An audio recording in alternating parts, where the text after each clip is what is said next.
XRP, if you really follow their roadmap, pay attention to what they've been doing for pretty much a decade now, is they have made it very clear at some point, well, in the past, that they wanted to be a world reserve currency or for trade settlement. Okay. This is what they had on their website.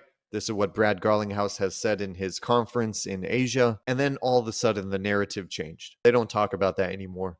Being a world reserve currency or taking that role, that's not the narrative anymore. So what's interesting is it seems all their actions are still moving towards being that trade settlement alternative. They're not talking about that, and the narrative has kind of shifted on the public surface, because ultimately what Ripple wants to do, what XRP will be used for, is to tokenize or tackle the derivatives market, which is over $250 billion.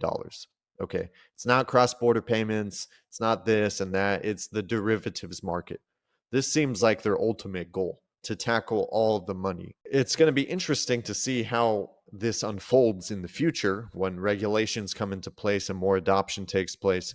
But ultimately, XRP is a digital asset, or you could call it a financial instrument to move value. You can even consider it a bridge currency to move value and facilitate liquidity, because it's so fast, it's instant, cheap, and it's energy efficient as well.